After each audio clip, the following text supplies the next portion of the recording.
इस संक्षिप्त ब्रह्मवर्त पुराण के प्रकृति खंड के भगवान श्री कृष्ण की अनन्य लीला का रसास्वादन करें और अपने आप को धन्य करें। कहते हैं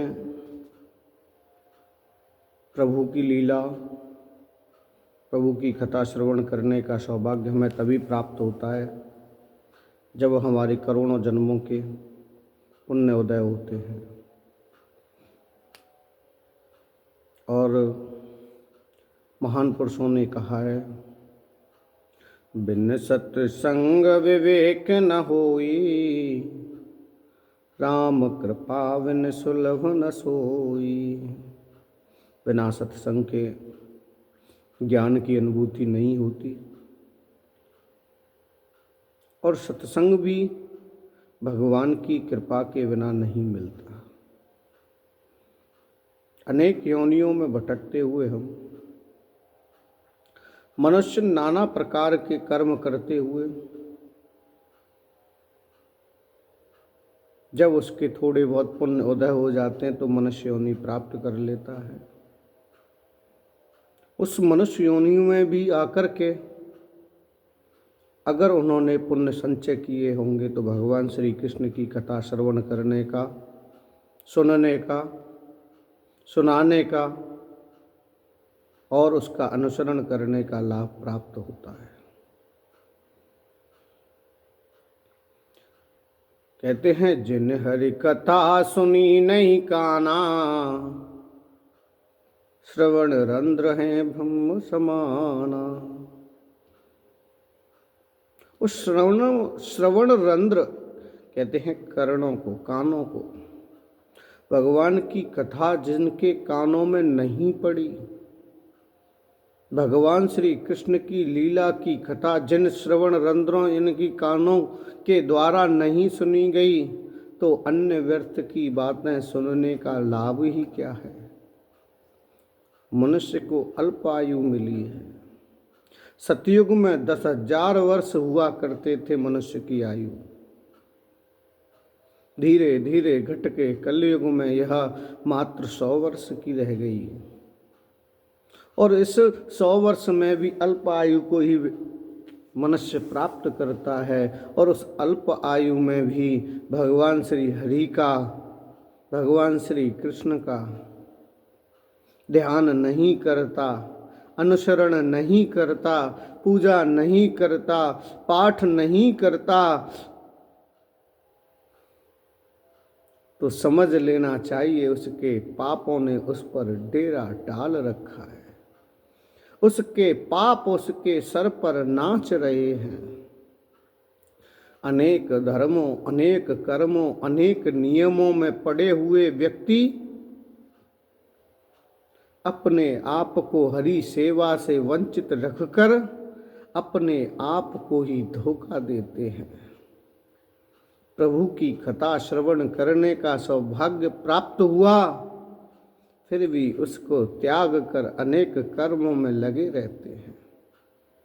अरे जिस दिन इस संसार से जाना होगा, उस दिन के लिए आपने क्या संचय किया, कभी आपने सोचा है? प्रभु ने अपने स्वरूप जैसा ही मनुष्य का स्वरूप दिया। बाल कृष्ण लाल गोप वेश द्वारा द्विभुजधारी, जो स्वयं मनुष्य सदृश, मनुष्य भगवान के ही सदृश दिखाई पड़ता है, अपनी प्रतिमूर्ति परमात्मा ने इस जगत में भेजी। भजन करो।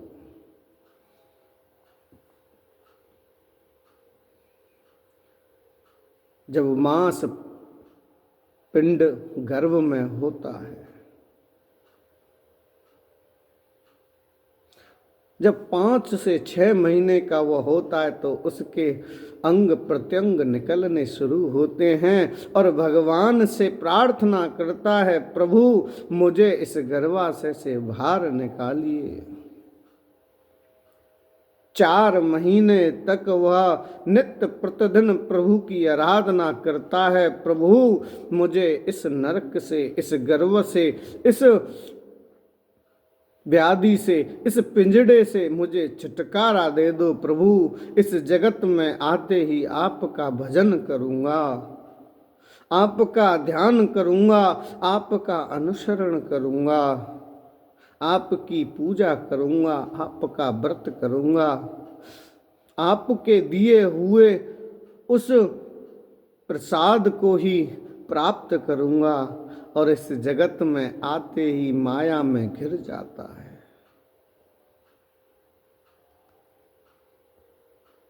वह माया उसे जकड़ लेती है और यह मेरा, यह तेरा, माता पिता पुत्र भाई बंधु चाचा ताऊ मौसा मौसी भुआ नाना नानी मामा मामी आदि करते करते अपना पूरा जीवन ऐसे ही बिता देता है और अंत समय में प्रभु का नाम भी नहीं ले पाता। और फिर करोड़ों जन्मों तक अनेक योनियों में पशु पक्षी कीट पतंगे का जन्म ले लेकर नरक की यातना पीड़ा भोगता रहता है। और फिर प्रभु से प्रार्थना करता है, प्रभु फिर इस जगत में आऊं तो आपका भजन करूं, प्रभु मुझे क्षमा करें। तो क्यों ना हम इतने यत्न करें, क्यों ना हम ऐसा यत्न करें कि फिर हमें कभी यातना का अनुभव ना हो, कभी हमें पीड़ा ना मिले। ऐसा प्रभु से प्रार्थना करें, प्रभु की पूजा करें, प्रभु की आराधना करें और भगवान श्री कृष्ण की अनन्य लीलाओं का श्रवण करें। अरे जो ब्रह्मा विष्णु महेश जिनकी नित्य प्रतिदिन ध्यान में आराधना किया करते हैं, भला और मनुष्य और प्राणी क्यों ना करें। योगी मुनिंद ऋषि मुनि संत महात्मा भगवत वृंद वैष्णव ब्राह्मण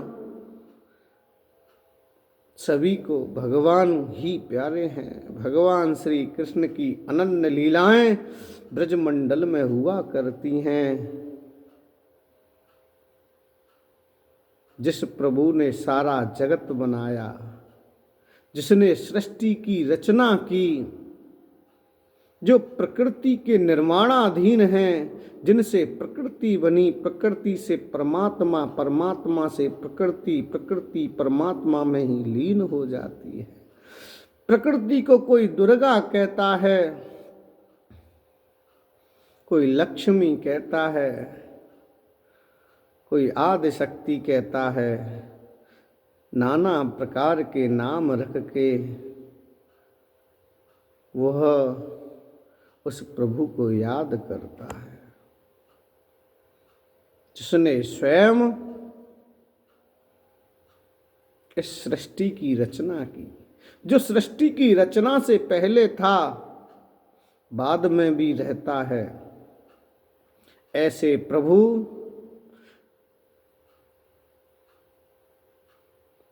बंसी वाले मुरली मनोहर श्री कृष्ण की मैं आराधना करता हूँ।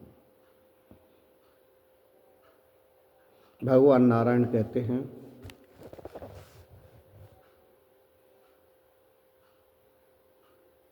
नारद तदंतर भगवान श्री हरि का ध्यान करके देवराज इंद्र ने बृहस्पति जी को आगे करके देवराज संपूर्ण देवताओं के साथ ब्रह्मा की सभा के लिए प्रस्थान किया। वे शीघ्र ही वहां पहुंच गए।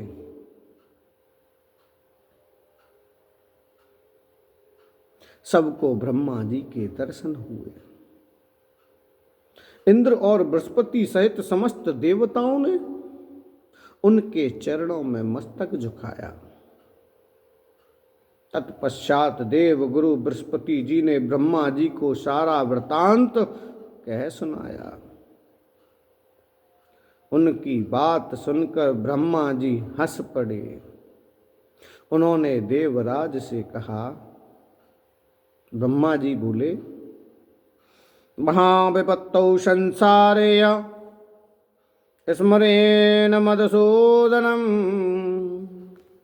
विपत्तौ तस्य संपत्तिर्भवेदित्याह शंकरः। वत्स, तुम मेरे वंशज हो, तुम्हें उत्तम बुद्धि प्राप्त है, मेरे प्रपौत्र हो।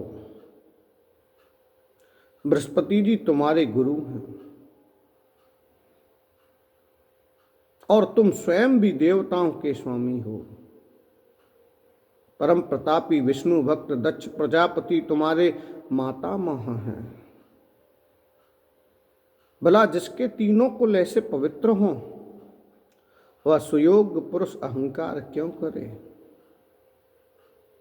जिसकी माता परम पतिव्रता, पिता शुद्ध स्वरूपा और माता मह एवं मातुल जितेंद्री हों, वह व्यक्ति अहंकारी क्यों बन जाए?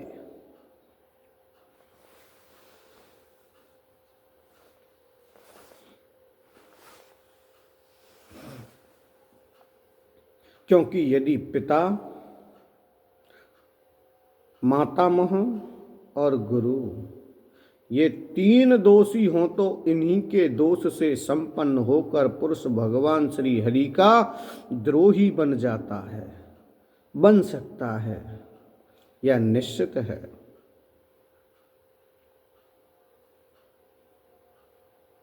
सर्वांतरात्मा भगवान श्री हरि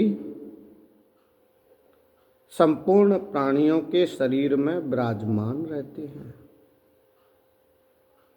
उनके देह से निकल जाने पर उसी क्षण प्राणी सब बन जाता है। वे स्वामी हैं और हम सब लोग उनके अनुचर हैं। मैं प्राणियों के शरीर में इंद्रियों का स्वामी मन होकर रहता हूँ। शंकर ज्ञान का रूप धारण करके रहते हैं। विष्णु के प्राणों की अधिष्ठात्री देवी भगवती श्री राधा प्रकृति के रूप में विराजमान रहती है। बुद्धि को साध्वी दुर्गा का रूप माना गया है। निद्रा एवं क्षुधा आदि ये सभी भगवती प्रकृति की कलाएं हैं। आत्मा का जो बुद्धि में प्रतिबिंब है वही जीव है। उसी ने इस भोग शरीर को धारण कर रखा है। जब शरीर का स्वामी आत्मा देह से निकल जाने लगता है, तब ये सब भी तुरंत उसी के साथ साथ चल पड़ते हैं। जैसे रास्ते में वर के आगे चलने पर सभी बाराती सज्जन उसका अनुसरण करते हैं, मैं शिव, शेषनाग, विष्णु, धर्म एवं महाविराट तथा तुम सब लोग, ये सब जिनके अंश और भक्त हैं, उन्हीं भगवान श्री कृष्ण के निर्माल्य रूप पुष्प का तुमने अपमान कर दिया है। भगवान शिव ने जिस पुष्प से उन श्री हरि के चरण कमलों की पूजा की थी, वही पुष्प सौभाग्यवश मुनिवर दुर्वासा की कृपा से तुम्हें प्राप्त हुआ था, परंतु तुमने उसका सम्मान नहीं किया। भगवान श्री कृष्ण के चरण कमल से च्युत पुष्प जिसके मस्तक पर स्थान पाता है, वह सौभाग्यशाली व्यक्ति संपूर्ण देवताओं में प्रधान माना जाता है। और उसकी पहले पूजा होती है। हाय, देव ने तुम्हें ठग लिया।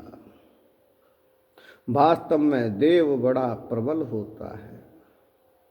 इस समय भगवान श्री कृष्ण के निर्माल्य का परित्याग करने से रोष में आकर भगवती श्री देवी तुम्हारे पास से चली गई है। अब तुम मेरे तथा बृहस्पति के साथ वैकुंठ में चलो। मैं वर देता हूँ, अतः तुम वहाँ लक्ष्मी कांत भगवान श्री हरि की सेवा करके लक्ष्मी को अवश्य प्राप्त कर लोगे। नारद, इस प्रकार कहकर ब्रह्मा जी संपूर्ण देवताओं को साथ ले वैकुंठ लोक में गए। वहां जाने पर उन्हें परब्रह्म सनातन भगवान श्री हरि के दर्शन हुए। उस समय वे तेज पुंज प्रभु अपने ही तेज से प्रकाशित हो रहे थे।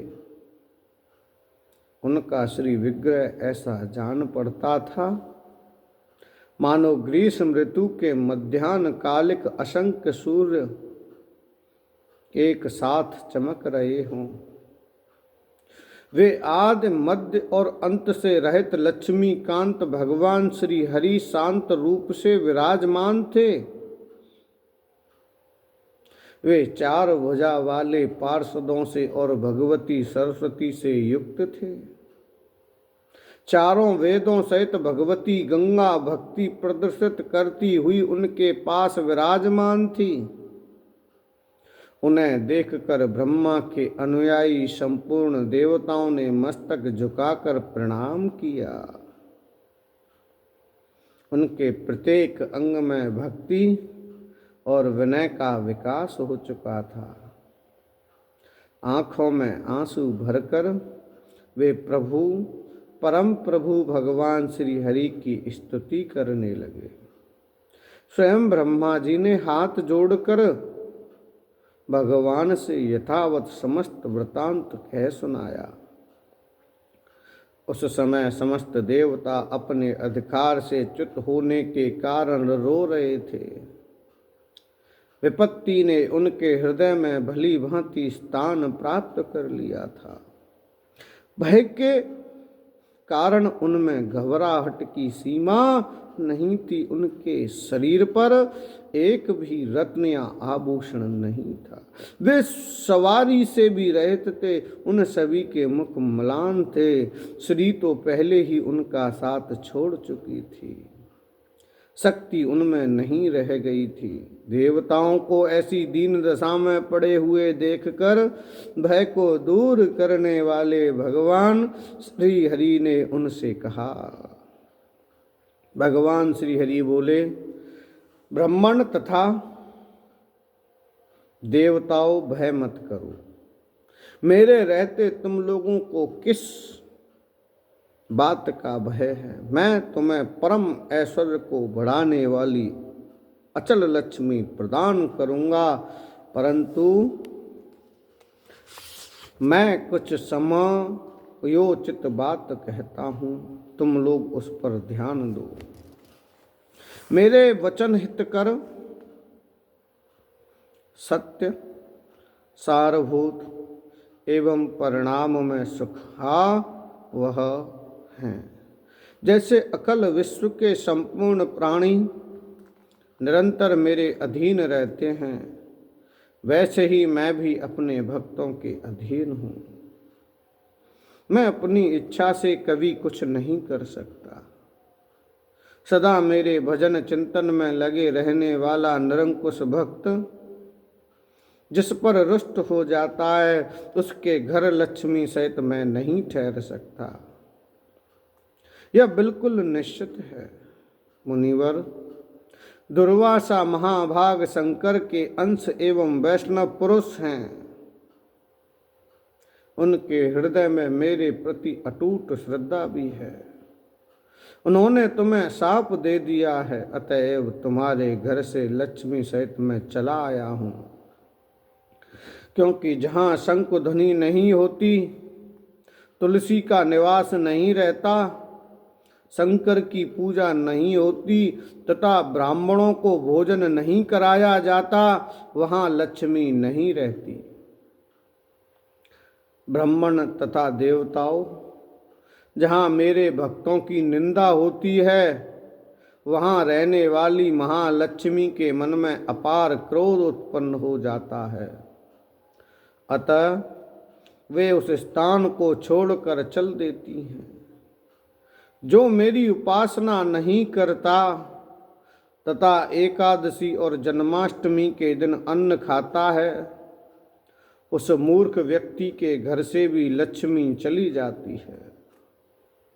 जो मेरे नाम का तथा अपनी कन्या का विक्रय करता है एवं जहाँ अतिथि भोजन नहीं पाता, उस घर को त्याग कर मेरी प्रिया लक्ष्मी अन्यत्र चली जाती है। जो ब्राह्मण पुंसली के उदर से उत्पन्न हुआ है अथवा पुंसली का पति है, उसे महापापी कहा गया है। उसके घर लक्ष्मी नहीं ठहर सकती। जो ब्राह्मण बैल जोतता है,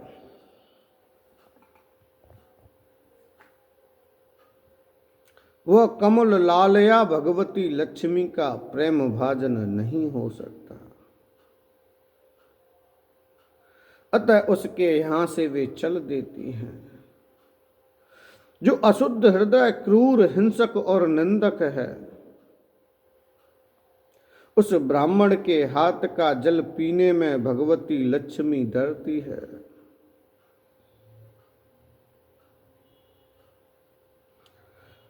जो अशुद्ध हृदय, क्रूर, हिंसक और निंदक है, उस ब्राह्मण के हाथ का जल पीने में भगवती लक्ष्मी डरती हैं, अतः उसके घर से वे चल देती हैं। जो शूद्रों से यज्ञ कराता है,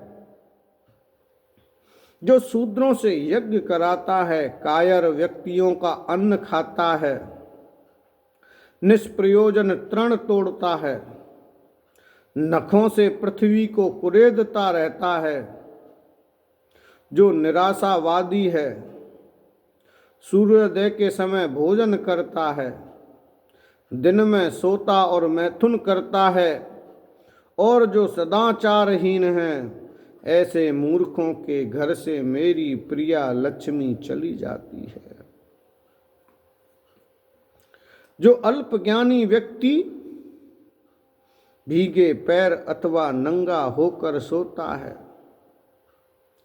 तथा निरंतर बेसिर पैर की बातें बकता रहता है, उसके घर से साध्वी लक्ष्मी चली जाती है। जो सिर पर तेल लगाकर उसी से दूसरे के अंग को स्पर्श करता है, अर्थात अपने सिर का तेल दूसरे को लगाता है तथा अपनी गोद में बाजा लेकर उसे बजाता है, उसके घर से रुष्ट होकर लक्ष्मी चली जाती है।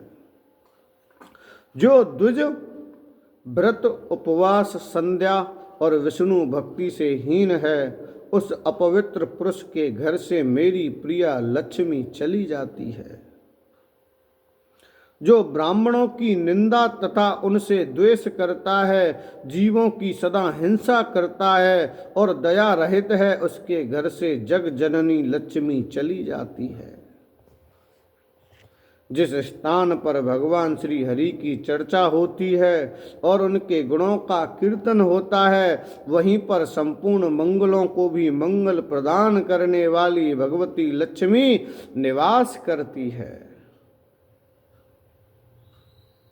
पितामह, जहाँ भगवान श्री कृष्ण का तथा उनके भक्तों का यश गाया जाता है, वहीं उनकी प्राण प्रिया भगवती लक्ष्मी सदा विराजती है। जहाँ शंख ध्वनि होती है तथा शंख, सालग्राम, तुलसी, इनका निवास रहता है एवं उनकी सेवा, वंदना और ध्यान होता है, वहाँ लक्ष्मी सदा विद्यमान रहती है। जहाँ शिवलिंग की पूजा और पवित्र कीर्तन तथा दुर्गा पूजन एवं कीर्तन होता है, वहाँ कमलालया लक्ष्मी निवास करती है। जहाँ ब्राह्मणों की सेवा होती है, जहाँ ब्राह्मणों की सेवा होती है, उन्हें उत्तम पदार्थ भोजन कराए जाते हैं तथा संपूर्ण देवताओं का अर्चन होता है, वहाँ पद्ममुखी साध्वी लक्ष्मी विराजती है। नारद, रमापति भगवान श्री हरि ने संपूर्ण देवताओं से यों कहकर लक्ष्मी से कहा, देवी तुम अपनी कला से क्षीर समुद्र के यहाँ जाकर जन्म धारण करना स्वीकार कर लो। इस प्रकार लक्ष्मी से कहने के पश्चात उन जगत प्रभु ने पुनः ब्रह्मा से कहा, पद्मज, तुम समुद्र का मंथन करो, उससे लक्ष्मी प्रकट होगी। तब उन्हें देवताओं को सौंप देना। मुने यों अपना प्रवचन समाप्त करके कमलाकांत भगवान श्री हरि अंतपुर में चले गए। देवता उसी क्षण क्षीर सागर की ओर चल पड़े। वहां सभी देवता और दानव एकत्रित हुए। मंदराचल पर्वत को मंथन, काष्ठ कच्छप को पात्र तथा शेष नाग को मंथन की रस्सी बनाकर वे क्षीर समुद्र को मथने लगे। फलस्वरूप धनवंतरी, वैद्य, अमृत, उच्च श्रवा, घोड़ा, विविध रत्न, हाथियों में रत्न, ऐरावत, लक्ष्मी, सुदर्शन चक्र तथा वनमाला, ये अमूल्य पदार्थ उन्हें प्राप्त हुए।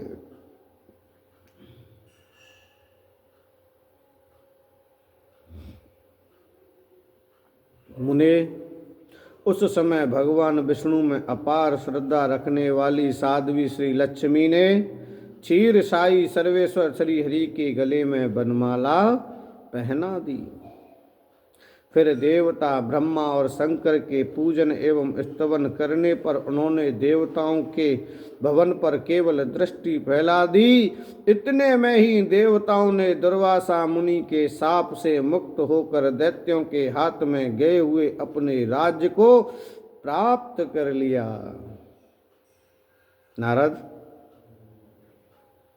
एक बार प्रेम से बोलो, जय श्री कृष्ण। यो महालक्ष्मी की कृपा से वर पाकर वे परम सुखी हो गए। इस प्रकार महालक्ष्मी का संपूर्ण श्रेष्ठ उपाख्यान मैंने बतला दिया। इस सारभूत उपाख्यान के प्रभाव से समस्त सुख प्राप्त हो जाता है। अब पुनः तुम क्या सुनना चाहते हो? नारद जी ने कहा, प्रभु, मैं भगवान श्री हरि का मंगलमय गुणानुवर्णन, उत्तम ज्ञान तथा भगवती लक्ष्मी का अभिष्ट उपाख्यान सुन चुका। अब आप ध्यान और स्तोत्र का प्रसंग बताने की कृपा कीजिए। भगवान नारायण कहते हैं, नारद, प्राचीन समय की बात है। देवराज इंद्र ने क्षीर समुद्र के तट पर तीर्थ में स्नान किया, 2 स्वच्छ वस्त्र पहने, एक कलश स्थापित किया और 6 देवताओं की पूजा की। वे 6 देवता हैं, गणेश, सूर्य, अग्नि, विष्णु, शिव और दुर्गा। इन देवताओं की गंध, पुष्प आदि उपचारों से भक्ति पूर्वक भली भांति पूजा करने के पश्चात इंद्र ने परम ऐश्वर्य रूपिणी भगवती महालक्ष्मी का आह्वान किया। अपने पुरोहित बृहस्पति तथा ब्रह्मा जी के बताए अनुसार पूजा संपन्न की। मुने, उस समय उस पवित्र देश में अनेक मुनिगण, ब्राह्मण समाज, गुरुदेव श्री हरि, देववृंद तथा आनंद में ज्ञान स्वरूप भगवान शंकर विराजमान थे।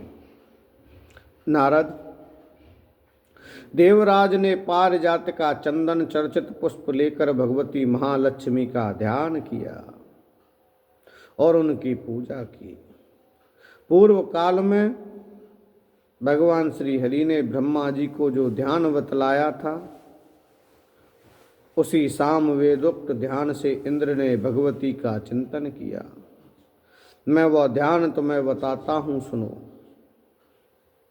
परम पूज्या भगवती महालक्ष्मी सहस्त्र दल वाले कमल की कर्णिकाओं पर विराजमान है। इनकी सुंदर साड़ी शरत पूर्णिमा के करोड़ों चंद्रमाओं की शोभा से संपन्न है।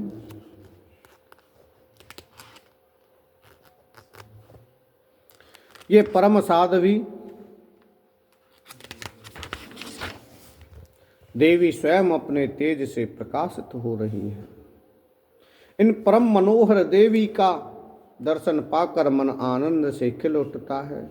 इनकी अंग कांति तपाए हुए स्वर्ण के समान है। रत्नमय भूषण इनकी छवि बढ़ा रहे हैं। इन्होंने पीताम्बर पहन रखा है। इन प्रसन्न वदन वाली भगवती महालक्ष्मी के मुख पर मुस्कान छा रही है। ये सदा युवावस्था से संपन्न रहती हैं और संपूर्ण संपत्तियों को देने वाली हैं। ऐसी कल्याण स्वरूपिणी भगवती महालक्ष्मी की मैं उपासना करता हूँ। प्रशस्यानि प्रकष्टानि दुर्लभानि वराणि च अमूल्य रत्नसारं च निर्मतं विश्वकर्मणा आसनं च विचित्रं च महालक्ष्मीं प्रगहताम्। नारद इस प्रकार ध्यान करके ब्रह्मा जी के आज्ञानुसार 16 प्रकार के उपचारों से देवराज इंद्र ने असंख्य गुणों वाली उन भगवती महालक्ष्मी की पूजा की। प्रत्येक वस्तु को भक्ति पूर्वक मंत्र पढ़ते हुए विधि के साथ समर्पण किया। अनेक प्रकार की उत्तम वस्तुएं प्रचुर मात्रा में उपस्थित की। आसन भगवती महालक्ष्मी जो अमूल्य रत्नों का सार है तथा विश्वकर्मा जिसके निर्माता हैं, ऐसा यह विचित्र आसन सेवा में प्रस्तुत है, से स्वीकार कीजिए। पाद्य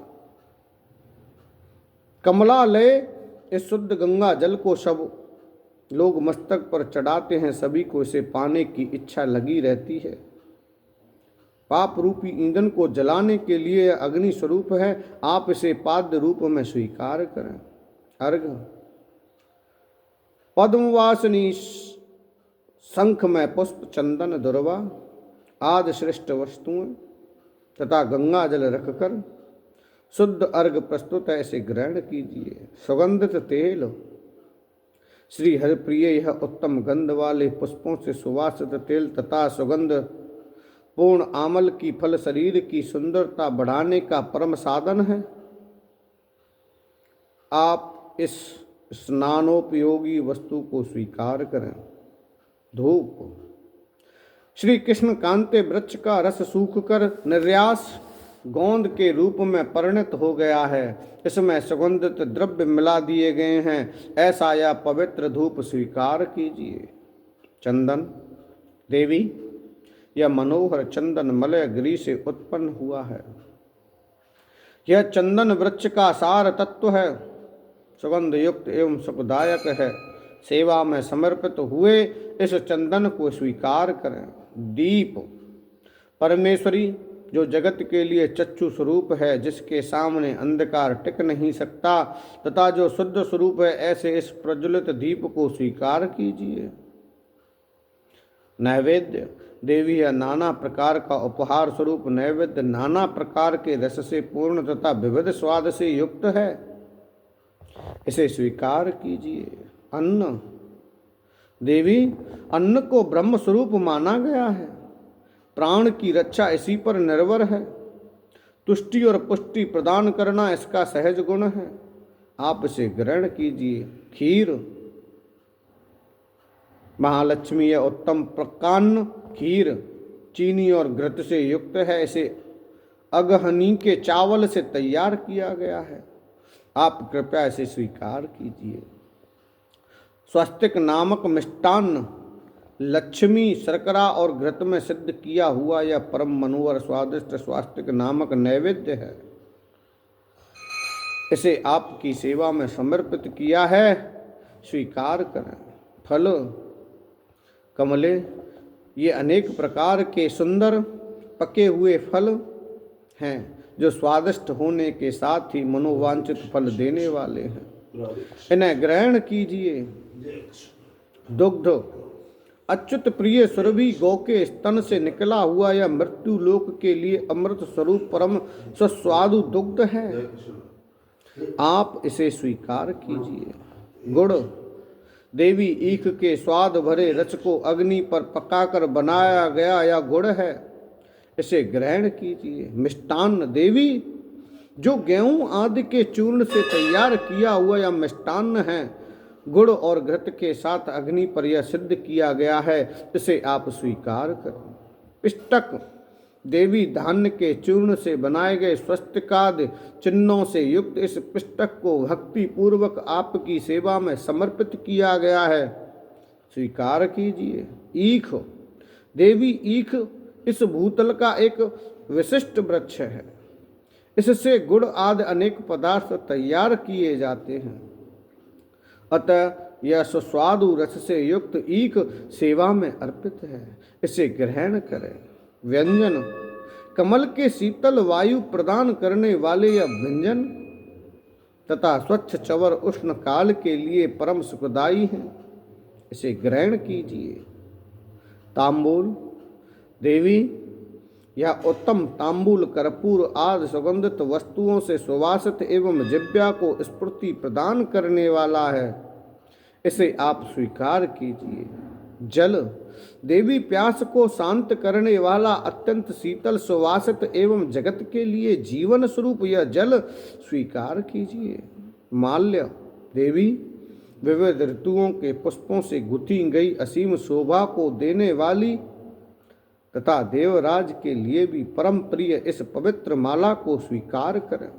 आचमनीय, कृष्ण कांते, यह पवित्र तीर्थ जल स्वयं शुद्ध तथा अन्य को भी सदा शुद्ध करने वाला है, इसे आप रम्य आचमनीय के रूप में स्वीकार करें। सैया, देवी यह अमूल्य रत्नों से बनी हुई सुंदर सैया वस्त्र और आभूषणों से सजाई गई है, पुष्प और चंदन से चर्चित है, इसे आप स्वीकार करें। अपूर्व द्रव्य, देवी यही नहीं किंतु पृथ्वी पर जितने भी अपूर्व द्रव्य शरीर को सजाने के लिए परम उपयोगी हैं तथा देवराज इंद्र के भी योग्य हैं, वे दुर्लभ वस्तुएं आपकी सेवा में उपस्थित हैं, इन्हें स्वीकार करें। मुने देवराज इंद्र ने इस सूत्र रूप मंत्र को पढ़कर भगवती महालक्ष्मी को उपयुक्त द्रव्य समर्पण करने के पश्चात भक्ति पूर्वक विधि सहित उनके मूल मंत्र का 10 लाख जप किया, जिसके फलस्वरूप उन्हें मंत्र सिद्धि प्राप्त हो गई।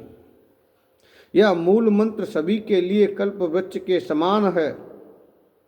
ब्रह्मा जी की कृपा से यह उन्हें प्राप्त हुआ था।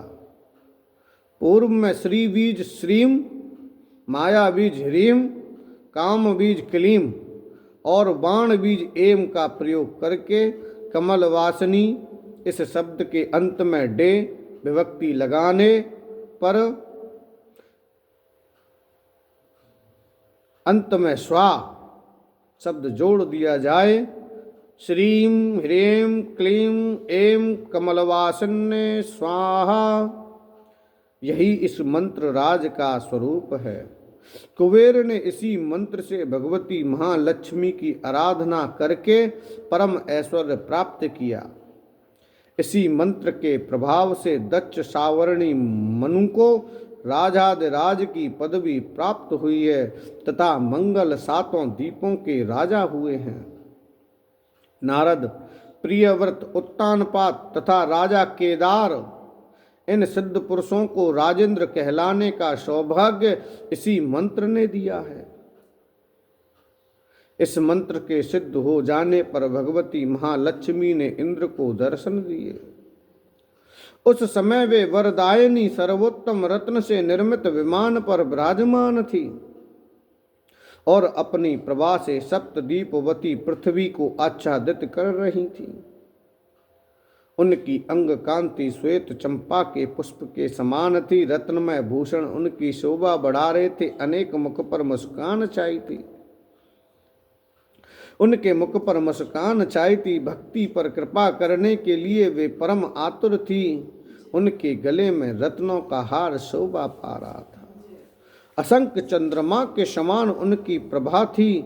ऐसी शांत स्वरूपा जगदम्मा भगवती महालक्ष्मी को देखकर देवराज इंद्र उनकी स्तुति करने लगे। उस समय इंद्र के सर्वांग में पुलकावली छा गई थी। उनके नेत्र आनंद के आंसुओं से पूर्ण थे और उनकी अंजलि बंधी थी। ब्रह्मा जी की कृपा से संपूर्ण अभिष्ट प्रदान करने वाला वैदिक स्तोत्र राज उन्हें स्मरण था। इसी को पढ़कर उन्होंने स्तुति आरंभ की।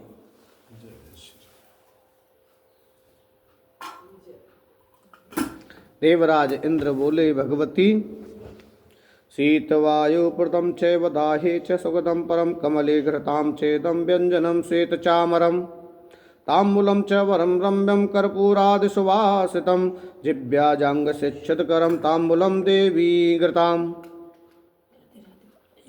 सुवासितं शीतलं च पिपासानाशकारणं जगजीवनरूपं च जीवनं देवी घृताम् देहसौन्दर्यबीजं च सदा शोभाविवर्धनं कर्पासजं चक्रमिजं वसनं देवी घृतां रत्नसुवर्णविकारं च देहभूषाविवर्धनं शोभाधानं श्रीकरं च भूषणं प्रतिघृतां नानाकुसुमनिर्वाणं बहुशोभाप्रदं परं सुरभूपप्रियं शुद्धं माल्यं देवी प्रघृतां पुण्यतीर्थोदकं चैव विशुद्धं शुद्धिदं सदा घृतां कृष्णकान्ते त्वं रम्यमाचमनीयकं रत्नसारादिनिर्माणं पुष्पचन्दनसंयुक्तं रत्नभूषणभूषाण्डसुतलपं देवी घृतां यद्द्रव्यं पूर्वकं च पृथिव्यामपि दुर्लभं देवभूत्पारभोग्यं च तद्द्रव्यं देवी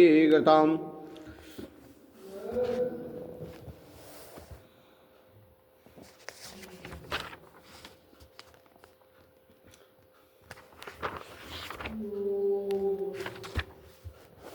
शुद्धं गंगोदकमिदं सर्ववन्दितमेपत्सुतं पापेद्मद्वहनरूपं च घृतां कमलालये पुष्पचन्दनर्वादिशयुक्तं जाह्नवीजलं शङ्खगर्भस्थितं शुद्धं घृतां पद्मवासिनीं सुगन्धे पुष्पतैलं च सुगन्धधामलकीफलं देहसौन्दर्यबीजं च घृतां श्रीहरिप्रिये वृक्षनिर्यासरूपं च गन्धद्रव्यदिशयुक्तं संयुक्तं श्रीकृष्णकान्ते धूपं च पवित्रं प्रतिघृतां मलयाचलसम्भुतं वृक्षसारं मनोहरं सुगन्धयुक्तं सुगतं चन्दनं देवी घृतां जगच्चक्षुस्वरूपं च धावान्तं प्रद्वत्संस्कारणं प्रदीपं शुद्धरूपं च घृतां परमेश्वरी नानोपहाररूपं च नानारससमन्वितं नानासुरादुकरं देवनैवेद्यं प्रतिघृताम् अन्नब्रह्मस्वरूपं च प्राणरक्षकरणं प्राणरक्षरकारणं तुच्छिदं पुष्टिदं चैव देवीन्यं प्रतिघृतां सालच्छत सुपक्व च शर्करागभ्यसंयुतं स्वादयुक्तं महालक्ष्मीं परमान्न प्रघृतां शर्करागभ्यपक्व च सुस्वादु सुमनोहरं मया निवेदितं लक्ष्मी स्वस्तिकं प्रतिघृतां नानाविधानि रम्याणि पक्वानि च फलानि च स्वादुयुक्तानि कमले घृतां फलदानि च सुरभिस्तनसम्भूतं सुस्वादु सुमनोहरं मर्त्यामृतं सुगभ्यं च गृहतामच्युतप्रिये सुस्वादुरसयुक्तं मिच्छुवृक्ष समुद्भवम् अग्निपक्वमतिस्वादं गुडं च प्रतिघृतां यवगोधूमस्यानां चूर्णरेणुसमुद्भवं सुपक्वं गुडगव्याप्तं मिष्टान्नं देवी घृताम् सस्यचूर्णोद्भवं पक्वं स्वस्तिकादिसमन्वितं मया निवेदितं देवी पिष्टकं प्रतिघृतां पार्थिवो वृक्षभेदस्य विविधद्रव्यकारणं सुस्वादुरसयुक्तं इत्युषं प्रतिघृतां शीतवायुप्रदं चैव दाहे च सुखदं परं कमले घृतां चेदं व्यञ्जनं श्वेतचामरं ताम्बूलं च वरं रम्यं कर्पूरादि सुवासितं जिव्याजाङ्गच्छिद्यकरं ताम्बूलं देवी घृतां सुवासितं शीतलं च पिपासानाशकारणं जगजीवनरूपं च जीवनं देवी घृताम् देह सौंदर्यबीजं च सदा शोभा विवर्धनं कार्पासजं च क्रमिजं वसनं देवी घृतां रत्नस्वर्णविकारं च देहभूषा विवर्धनं शोभाधानं श्रीकरं च भूषणं प्रतिघृतां नानाकुसुमनिर्माणं बहुशोभाप्रदं परं सुरभूपप्रियं शुद्धं माल्यं देवी घृता प्रघृतां पुण्यतीर्थोदकं चैव विशुद्धं शुद्धिदं सदा घृतां कृष्णकान्ते त्वं रम्यमाचमनीयकम् रत्नसारादिनिर्माणं पुष्पचन्दनसंयुक्तं रत्नभूषणभूषाण्डसुतल्लभं देवी घृताम् यदा द्रव्यं पूर्वकं च पृथिव्यामपि दुर्लभं देवभूपारिभोग्यं च तदा द्रव्य देवी घृताम् देवराज इंद्र बोले, भगवती कमलवासिनी को नमस्कार है। देवी नारायणी को बार बार नमस्कार है। संसार की सारभूता कृष्ण प्रिया भगवती पद्मा को अनेक नमस्कार है। कमल रत्न के समान नेत्र वाली कमलमुखी भगवती महालक्ष्मी को नमस्कार है। पद्मासना पद्मनी एवं वैष्णवी नाम से प्रसिद्ध भगवती महालक्ष्मी को बार बार नमस्कार है। सर्वसम्मत स्वरूपिणी सर्वदात्री देवी को नमस्कार है। सुखदायिनी मोक्षदायिनी और सिद्धदायिनी देवी को बारंबार नमस्कार है। भगवान श्री हरि में भक्ति उत्पन्न करने वाली तथा हर्ष प्रदान करने में परम कुशल देवी को बार बार नमस्कार है। भगवान श्री कृष्ण के वक्षस्थल पर विराजमान एवं उनकी हृदयेश्वरी देवी को बारंबार प्रणाम है। रत्न पद में शोभने तुम कृष्ण की शोभा स्वरूपा हो। संपूर्ण संपत्ति की अधिष्ठात्री देवी एवं महादेवी हो। तुम्हें मैं बार बार प्रणाम करता हूँ। संशय की अधिष्ठात्री देवी एवं सत्य स्वरूपा हो। तुम्हें बारंबार नमस्कार है। बुद्धि स्वरूपा एवं बुद्धि प्रदा भगवती के लिए अनेकेश प्रणाम है। देवी तुम वैकुंठ में महालक्ष्मी, क्षीर समुद्र में लक्ष्मी, राजाओं के भवन में राजलक्ष्मी, इंद्र के स्वर्ग में स्वर्ग लक्ष्मी, गृहस्थों के घर में गृह लक्ष्मी, प्रत्येक घर में गृह देवता, गौ माता, सुरभि और यज्ञ की पत्नी दक्षिणा के रूप में विराजमान रहती हो। तुम देवताओं की माता अदिति हो। कमल लाल अवासनी कमला भी तुम्ही हो। हव्य प्रदान करते समय स्वाहा और कव्य प्रदान करने के अवसर पर सुधा का जो उच्चारण होता है वह तुम्हारा ही नाम है। सबको धारण करने वाली विष्णु स्वरूपा पृथ्वी तुम्ही हो। भगवान नारायण की उपासना में सदा तत्पर रहने वाली देवी तुम शुद्ध सत्व स्वरूपा हो। तुम में क्रोध और हिंसा के लिए किंचन मात्र भी स्थान नहीं है। तुम्हें वरदा, शारदा, शुभा, परमार्थदा एवं हरिदास्य प्रदा कहते हैं। तुम्हारे बिना सारा जगत भस्मीभूत एवं निंसार है। जीते जी ही मृतक है, सबके तुल्य है। तुम संपूर्ण प्राणियों की श्रेष्ठ माता हो। सबके बांधव रूप में तुम्हारा ही पधारना हुआ है। तुम्हारे बिना भाई भी भाई, बंधुओं के लिए बात करने योग्य भी नहीं रहता है। जो तुमसे हीन है वह बंधुजनों से हीन है, तथा जो तुमसे युक्त है वह बंधुजनों से भी युक्त है। तुम्हारी कृपा से धर्म, अर्थ, काम और मोक्ष प्राप्त होते हैं। जिस प्रकार बचपन में दूध मुए बच्चे के लिए माता है, वैसे ही तुम अखिल जगत की जननी होकर सबकी सभी अभिलाषाएं पूर्ण किया करती हो।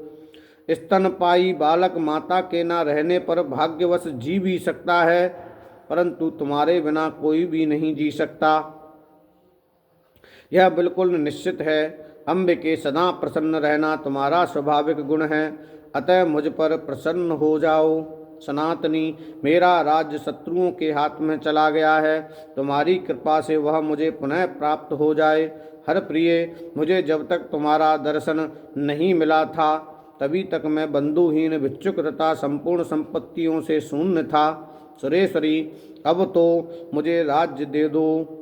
राज्य दो, श्री दो, बल दो, कीर्ति दो, धन दो और यश भी प्रदान करो। हर प्रिय मनोवांछित वस्तुएं दो, बुद्धि दो, भोग दो, ज्ञान दो, धर्म दो तथा संपूर्ण अभिलषित सौभाग्य दो। इसके सिवा मुझे प्रभाव, प्रताप, संपूर्ण अधिकार, युद्ध में विजय, पराक्रम तथा परम ऐश्वर्य की प्राप्ति भी कराओ। नारद, इस प्रकार कहकर संपूर्ण देवताओं के साथ देवराज इंद्र ने मस्तक झुकाकर भगवती महालक्ष्मी को बार बार प्रणाम किया। उस समय उनकी आंखों में प्रेमानंद के आंसू भर आए थे। देवताओं के कल्याणार्थ ब्रह्मा, शंकर, शेषनाग, धर्म तथा केशव इन सभी महानुभावों ने भगवती महालक्ष्मी से प्रार्थना की। तब उस देव सभा में शोभा पाने वाली भगवती प्रसन्न हो गई। उन्होंने देवताओं को वर दिया और भगवान श्री कृष्ण को मनोहर पुष्पमाला समर्पण की। सभी देवता अपने अपने स्थान पर चले गए। स्वयं भगवती महालक्ष्मी क्षीरसाई भगवान श्री हरि के वक्ष स्थल पर प्रसन्नता पूर्वक पधार गईं। मुने, ब्रह्मा और शंकर भी देवताओं को शुभ आशीर्वाद देकर प्रसन्नता प्रकट करते हुए अपने अपने धाम को चले गए। यह स्तोत्र महान पवित्र है। इसका त्रिकाल पाठ करने वाला बड़भागी पुरुष कुबेर के समान राजाधिराज हो सकता है। 5 लाख जप करने पर मनुष्य के लिए यह स्तोत्र सिद्ध होता है।